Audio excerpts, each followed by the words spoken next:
There's something about the sound of rain on an old rooftop, isn't there? The way it seems to carry whispers from the past, secrets waiting to be uncovered. That's what Lily thought as she ducked into the abandoned building, seeking shelter from the thunderstorm that had rolled in out of nowhere. She brushed her damp hair back, her flashlight flickering in the dimly lit hallway. The air was cool, filled with the faint scent of dust and aged wood, but something else lingered, a faint hum, almost like music. Following the sound, Lily found herself in front of an ornate, time-worn door. Intricate carvings of books and vines covered its surface, and as her fingers traced them, the hum grew louder. With a deep breath, she turned the handle and stepped inside. The room was vast, lined with shelves that stretched up to a ceiling lost in shadow. Each shelf was crammed with books of every size and color, their spines glowing faintly in the gloom. The glow pulsed softly, like a heartbeat. But it wasn't just the sight of the books that took Lily's breath away. It was the feeling. The room felt alive, as though it were holding its breath, waiting for her. "Some books tell stories," Lily murmured, stepping closer to a shelf. "Others hold dreams." Her voice echoed faintly, and for a moment, she thought she heard a reply, a whisper just out of reach. She reached for the nearest book, its cover shimmering with an iridescent light. As she opened it, a gust of wind swirled around her, carrying the scent of fresh paint and spring blossoms. Suddenly, the room disappeared, and Lily found herself standing in a sunlit meadow. In front of her, a man painted on a massive canvas, his strokes bold and confident. His eyes sparkled with joy. But there was something else there too, a hint of sadness. The scene dissolved as quickly as it had appeared, leaving Lily back in the library, the book still open in her hands. On the first page, written in delicate script, was a name, Thomas Bennett. Beneath it, a single sentence.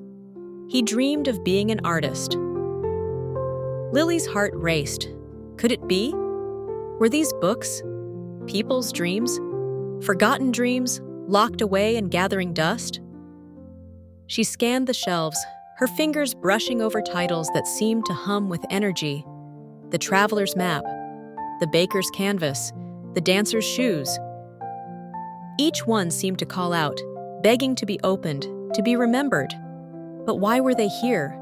Who had left them? And why had they been forgotten?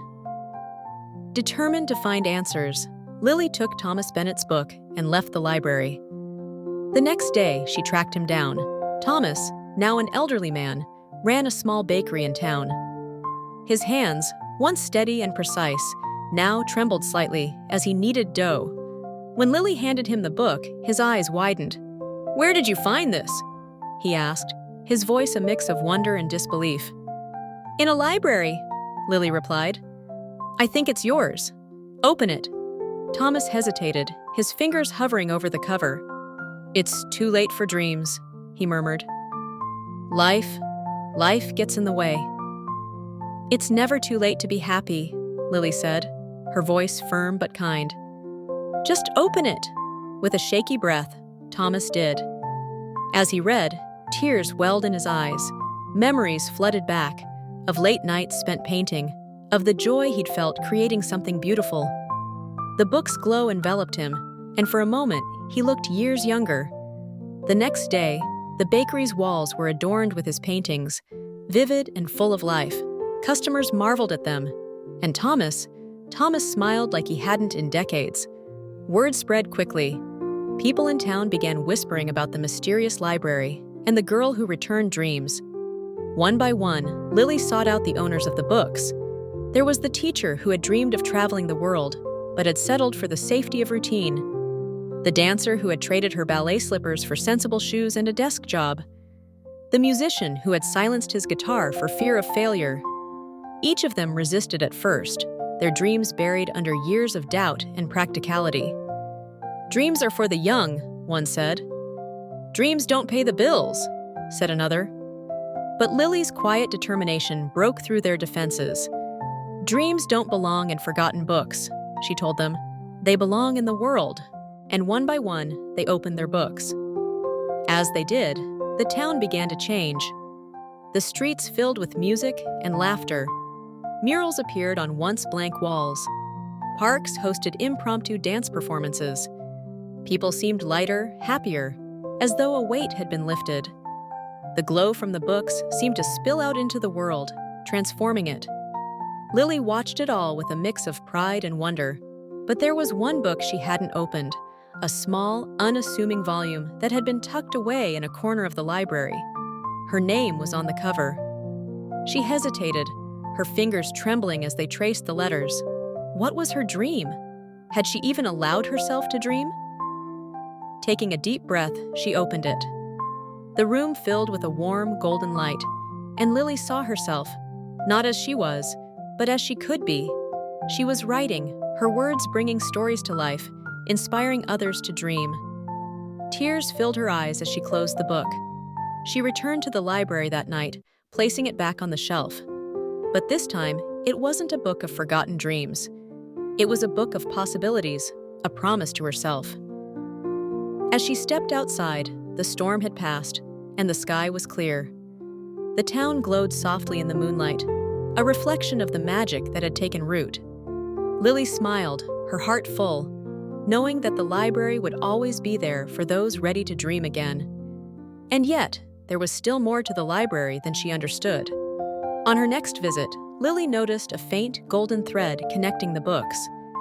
It wasn't visible at first glance, but as she looked closer, she realized the threads led from one dream to another.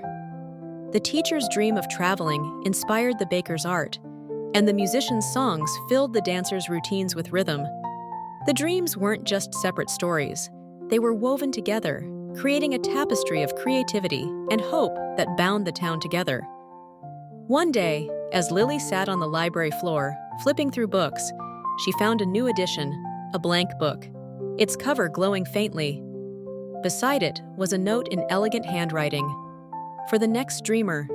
It seemed the library wasn't just about rediscovering old dreams. It was about creating new ones. Lily placed the blank book back on the shelf, her heart swelling with the knowledge that someone else would find it when they needed it most.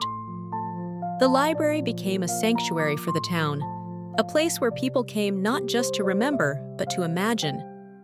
And through it all, Lily knew that she had found her purpose. She wasn't just the girl who returned dreams. She was part of the story, part of the magic that kept it alive. As the years passed, the library evolved, adding new books with every dream fulfilled. The shelves never seemed to run out of space, growing as if alive, expanding to hold the infinite possibilities of human imagination. Lily, now older, smiled as she visited, seeing the younger generation discover their own forgotten dreams. Dreams don't belong in forgotten books, she whispered one last time. They belong in the world. Thank you for joining us on this magical journey. If this story inspired you, please give it a thumbs up and share it with others. Don't forget to subscribe to Timeless Storyscape for more tales that spark the imagination. Until next time, keep dreaming.